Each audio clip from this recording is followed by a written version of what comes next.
Canadian airlines are taking away flights to popular U.S. cities. This after many Canadian vacationers apparently are avoiding the U.S. entirely.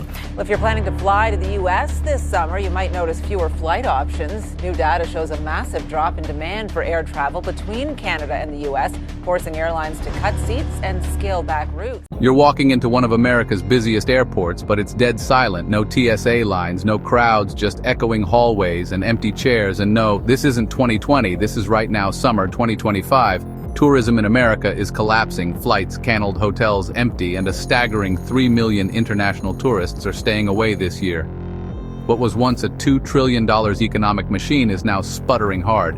And while no one's talking about it today, let's zoom out across the U.S. airports look like ghost towns at JFK, LAX, and Las Vegas terminals echo like abandoned malls. Visitor traffic is down 14% overall. That's a $21 billion wipeout in 2025 alone. Hotels, empty restaurants, bleeding revenue, theme parks, losing crowds for every 1% drop in international tourism.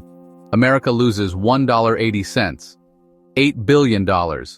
This isn't a slump. It's a free fall. Let's talk about Canada. Normally, America's #1 tourist source flights from Canada to the US have dropped by 71% to 76% depending on the route. That's not slow. That's a nosedive, and it's not just Canada. Europe flights down 17% to 28%, South America off by 10%. And shockingly, even Americans are cutting back on travel. TSA checkpoint traffic just recorded its first post-pandemic decline. So why is everyone staying away? 3 reasons: politics, safety, and economics. Politics: the US is in global hot water trade wars, foreign policy friction, and a tidal wave of diplomatic tension. Earlier this year, Canada and the UK issued travel advisories warning about trips to the US. Even China told its citizens to reconsider. People listen when governments speak. Safety headlines don't help. Mass shootings, protests, rising crime, fair or not, the US isn't seen as safe anymore. Economics: inflation is eating away at vacation budgets. Flights are expensive, hotels are worse. As one politician said, if people are financing burritos, a trip to Disney just isn't happening. And here's the part no one's saying out loud: travel is becoming a luxury again for the average family. Flying anywhere is a budgeting nightmare. Add in fears about violence, visa delays, and long wait times, and suddenly that dream vacation becomes a station. People aren't just avoiding travel, they're giving up on it. This isn't just a news blip. It's a full-blown tourism crisis, and we're breaking it down piece by piece. If you appreciate clear-grounded insights like this, tap that subscribe button and give this video a like. Let's keep going. Cities that depend on tourists, they're getting wrecked.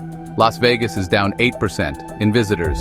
Thousands of empty rooms every night. Casinos reporting 5%, plus revenue drops. New York City might lose 3 million visitors in 2025. That's 3 million people not buying Broadway tickets, not shopping on Fifth Avenue, not spending in restaurants. Small businesses, from food trucks to souvenir shops, are struggling. Some only just recovered from CO. Now they're back on life support. Is this 2020 all over again at first glance? Yes, empty airports, canceled flights, disappearing billions. But here's the difference: in 2020, governments closed the borders. Now travelers themselves are choosing to stay away. That's actually worse for the tourism industry, because this time it's about perception, and perception is hard to fix. Tourism is fragile. Economists say it's the first to collapse in a downturn, and the last to fully recover. If this trend continues through summer, the US could lose 20 to 21 billion by year's end. That's not just money, it's jobs, local revenue tax income, and economic momentum gone. America's image as a top travel destination is cracking. It's not just big cities feeling the burn. Small towns that rely on seasonal visitors, coastal getaways, national park hubs, historic districts are seeing their summer income vanish. Gift shops are closing early, local festivals are being canceled, and once these community economies collapse, they don't bounce back overnight. Can it be turned around? Yes, but not easily. The U.S. Travel Association and federal agencies are scrambling new ad campaigns. Smiling faces, pretty skylines. Customs and Border Protection is expanding fast entry programs. But none of it matters if the tone from the top doesn't change. Negative headlines, foreign policy friction, safety fears, all of it keeps travelers away. This isn't just about vacations. It's about a crumbling perception of what America is and what it offers.